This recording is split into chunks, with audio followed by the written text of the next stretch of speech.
أعوذ بالله من الشيطان الرجيم بسم الله الرحمن الرحيم الحمد لله رب العالمين اللهم صل على محمد وآل محمد رب اشرح لي صدري ويسر لي أمري واحلل عقدة من لساني يفقهوا قولي.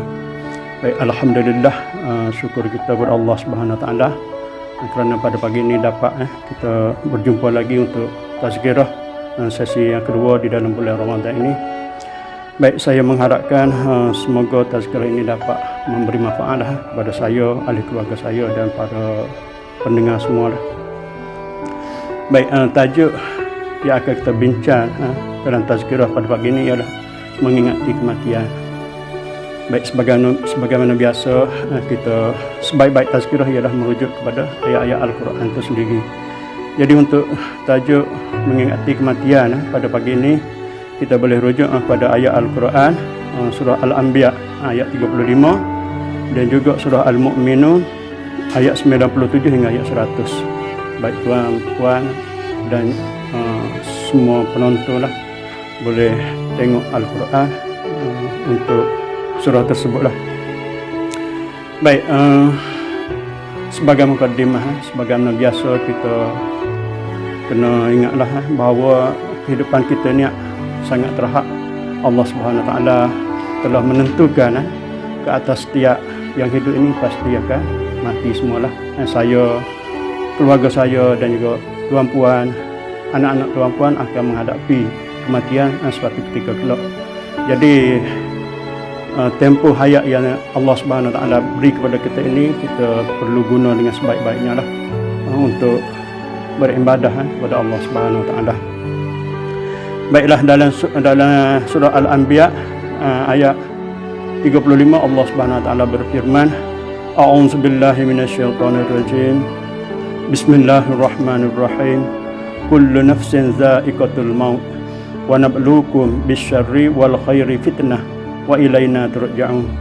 Allah Subhanahu Wa Taala berkata, kullu nafsin dha'iqatul maut. Setiap yang hidup dha'iqatul maut pasti akan merasai mati.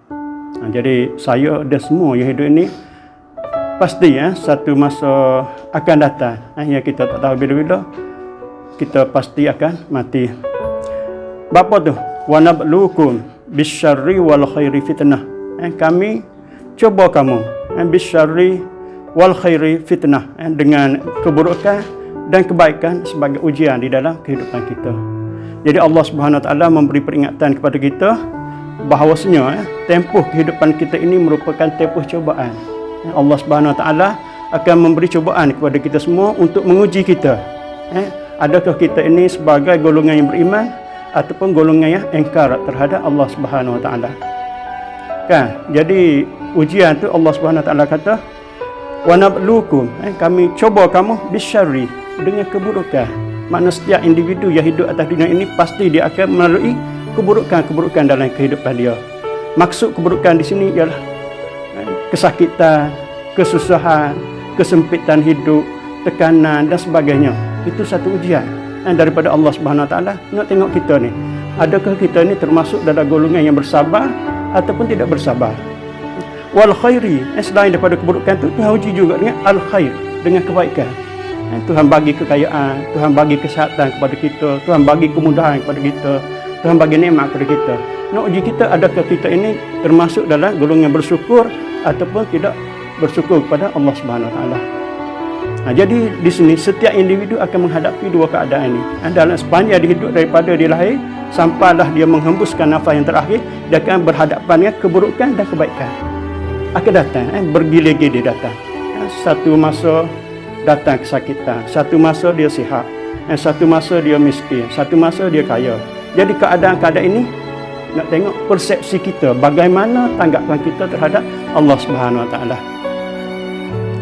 Atas golongan yang beriman, datang keburukan dia boleh bersabar, datang kekayaan dia boleh bersyukur. Tapi atas golongan yang engkar kepada Allah Subhanahu Wa Taala, datang keburukan mungkin dia menjadi berputus asa, datang kebaikan mungkin dia boleh menjadi orang yang sombong.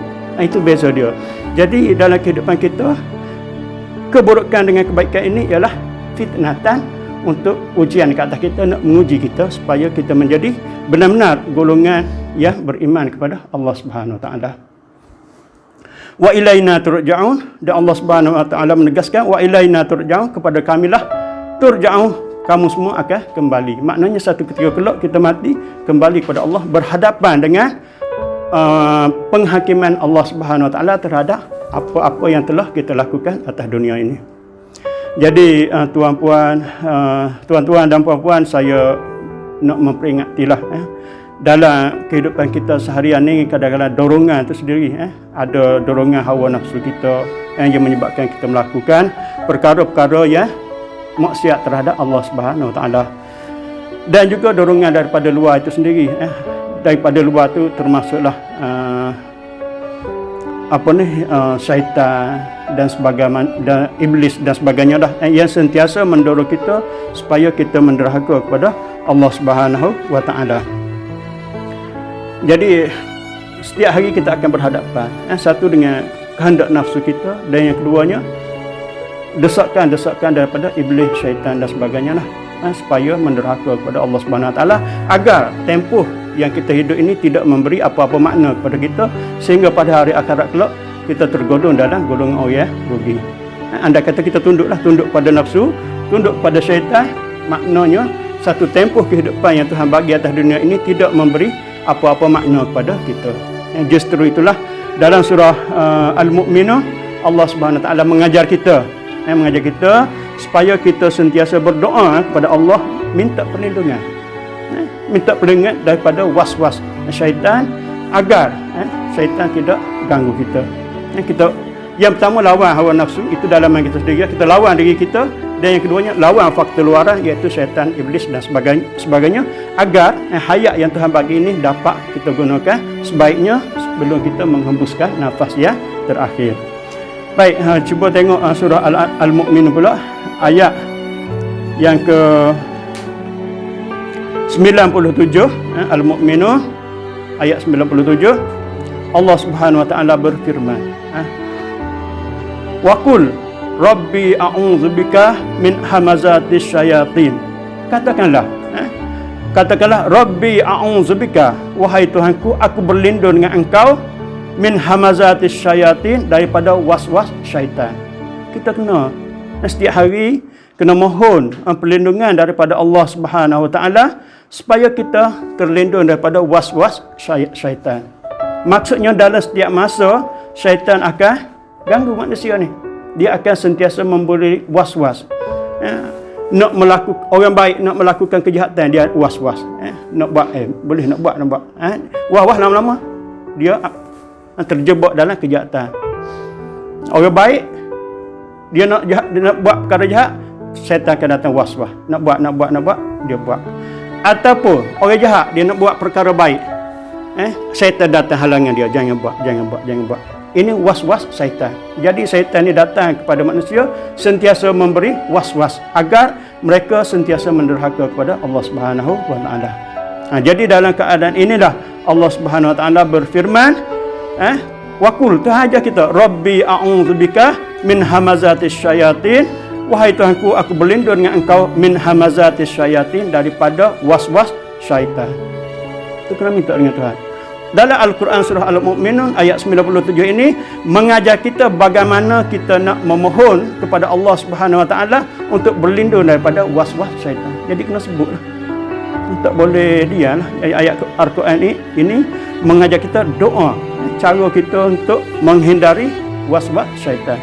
Dan yang keduanya, Tuhan ajar lagi, wa a'udzubika rabbi an yahdurun, aku berlindung dengan engkau ya Allah, Rabbi an yahduru, wahai Tuhan, an yahduru, daripada syaitan itu hadir kepada kita. Kita juga minta perlindungan dengan Allah supaya kita ni tidak menjadi perhatian kepada syaitan.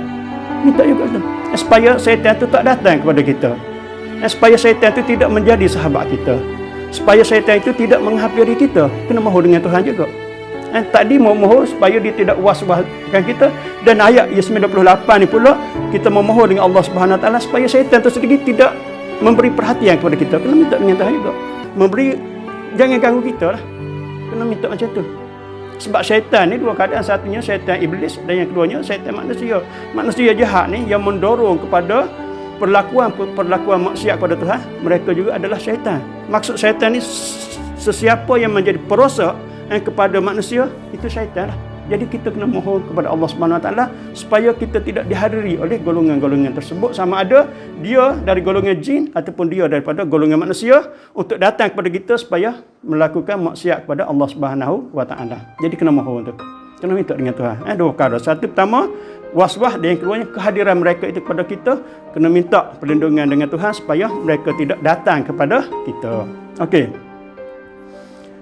Sebab apa? Sebab kalau datangnya golongan syaitan ini, maknanya hayat yang Tuhan bagi ini sia-sia, kita akan menderhaka kepada Allah Subhanahu Wa Taala. Kita tak akan guna hayat kehidupan kita ini untuk melakukan ubudiyah kepada Allah Subhanahu Wa Taala. Baik, dalam ayat 100 ni Allah Subhanahu Wa Taala berfirman lagi. Apa tu yang kita minta-minta semua tu? Supaya apa? Supaya kita tak tergolong dalam golongan yang derhaka. Sebab apa? Sebab golongan yang derhaka ini suatu masa apabila nak mati, barulah dia minta dengan Tuhan supaya dia hidup balik untuk melakukan amalan-amalan kebajikan yang dia telah tinggal semasa dia hidup kepada Allah Subhanahu Wa Taala. Baik. Ayat yang ke-99, hatta idza jaa ahadahumul maut qala rabbirji'un, sehingga apabila datang kepada seseorang antara mereka itu al-maut, ajal kematian, qala, maka dia berkata, rabbirji'un, wahai Tuhanku, kembalikanlah aku ke dunia balik. Golongan manusia yang tak menggunakan hayat kehidupan dia untuk beribadah kepada Allah, untuk tunduk pada Allah semasa dia hidup, kelak apabila dekat dia nak mati, dia akan meminta daripada Allah Subhanahu Wa Taala supaya datang balik ke dunia untuk dia melakukan amalan-amalan yang telah dia tinggalkan. Hatta idza jaa ahadahumul maut, sehingga datang kepada seseorang daripada mereka itu al-maut, kematian, qala, mereka berkata, rabbirji'un, wahai Tuhan, kembalikanlah aku hidup semula di dunia. Kenapa? La'alli a'malu salihan fima taraktu, supaya aku dapat melakukan amalan soleh fima taraktu, yang apa yang telah aku tinggalkan semasa hidup dahulu. Jawab Allah, kalla innaha kalimatun huwa qailuha, tidak sekali-kali. Innaha kalimatun huwa qailuha, sesungguhnya permintaan itu, kalimah-kalimah itu merupakan satu kalimah-kalimah yang sia-sia sahaja. Satu alasan kerana mereka telah terdesak ketika mana mereka telah melihat ajal kematian mereka dekat dah pada mereka. Jadi permintaan balik untuk hidup dunia itu tak akan diberikan oleh Allah Subhanahu Wa Taala. Jadi ini satu peringatan lah yang kita semua akan sampai di sini. Agar semasa kita hidup ni, kita guna hayat kita untuk beribadah kepada Allah, untuk tunduk pada Allah, supaya dekat nak mati kelak kita tak tergolong dalam golongan manusia yang macam ni lah. Dekat-dekat nak mati minta balik dengan Tuhan supaya hidup balik di dunia untuk melakukan amalan baik, untuk tunduk kepada Allah Subhanahu Wa Taala.